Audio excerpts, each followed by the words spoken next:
Hello ladies and gents, today I will be doing a quick tutorial on tips for first-person shooter games. This is done in Battlefield 3 but not relevant to Battlefield 3 as it can work in all first-person shooter games.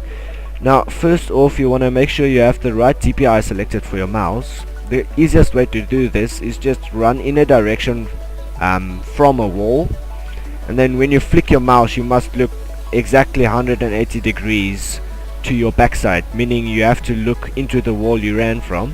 So if you just flick your mouse, just look into the wall. And then once you've got that sorted, another thing you want to make sure is when you're looking at a wall, without moving your palm too much, you have to be able to look 360 degrees and 360 degrees to the other side. So this meaning you shouldn't drag your palm more than a centimeter or so. Now next we're going to talk about burst firing to actually get your grouping of bullets small on your target. Now instead of just normal fire, which is this, you can burst fire to make smaller groupings. And then another thing is, if you burst fire constantly, your recoil will take over. So a small tip that you can do is do burst fires of 2 and then take a break like this. This will work for a more precise grouping. So once you've learned how to do your groupings by burst firing twice and you've done your DPI settings, you want to get a place where you can fire once, fire twice, and then you have to turn 90 degrees and fire another place. So we're just going to make 3 dots for our 3 targets, like so. And then this is just practice to get your aim in. So what you want to do is you want to take your rifle, burst twice, pistol, shoot, and then for this example, to learn our keys, we're going to put a medpack down. So it's just going to go like this. And my medpack froze. So yeah, you will just continue doing this just to get your aim in when learning to fire properly. And then this isn't limited to your movement, meaning that you are allowed to move left and right, because this also helps you aim. Let's say I aim quickly and the target's to my right side of my sights, I just press my D key to move into my target so I can shoot. This makes it way more accurate to shoot. Okay guys, so when you are approaching a corridor or a door or something equal to that, normally when you go straight through and try to kill people, you have your straight forward to worry about, your straight left 90 degree to worry about, and your straight right 90 degree to worry about. Now in this case we don't have a 90 degree wall to the right.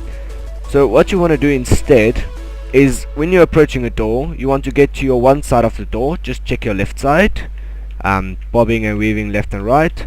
Then you want to get in behind the nearest cover to check your front side. And then when left and front is clear, you want to approach this wall and just check your right side. Now I'm not sure if you are familiar with the term pieing, but pieing is basically when you are trying to clear a corner, you go around slowly and just in steps you just check your corner. Now the problem with pieing is if you do it too fast, you're just gonna pop out and not know where the enemy is, because if you pop up too fast, an enemy can be there, or there, wada. So if you pop out too fast, there will be too much enemies to deal with. Now the other problem is, if you are moving too slow around the corner, the enemy will see you before you even see them. Chucky, can you show us please? Just go around the corner real slow.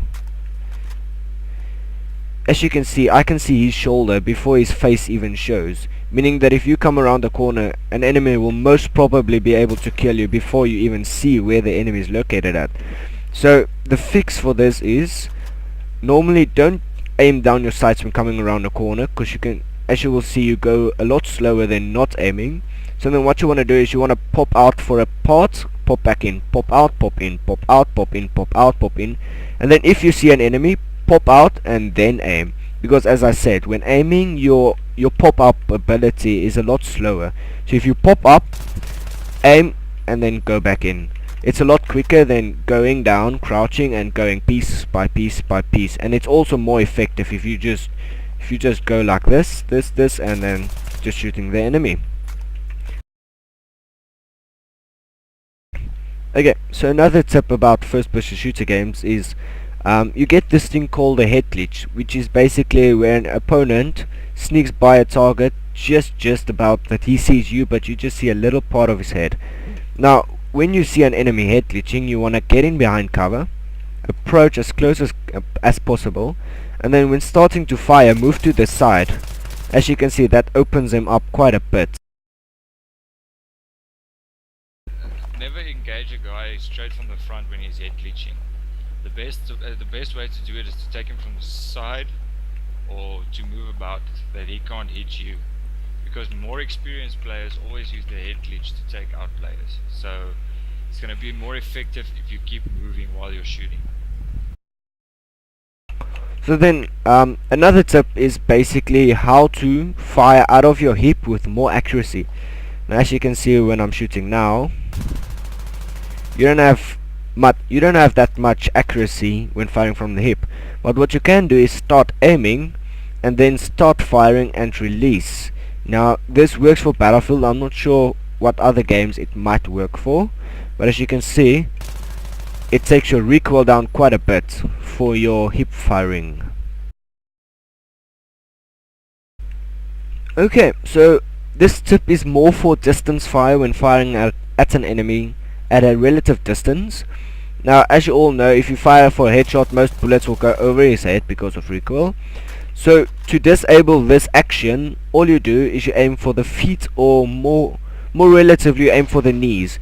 So then when you start firing, the bullets will automatically move up to the upper torso and to the headshots. So whenever firing at an enemy, even with burst shots, always fire at his knees, and then your recoil will do the rest. Now also, his knees is a greater target to shoot at than their head, and if you learn this and do it correctly, and if you start at the right place, your recoil will always mean that your last bullet is a headshot. Guess who joined? Dolkren.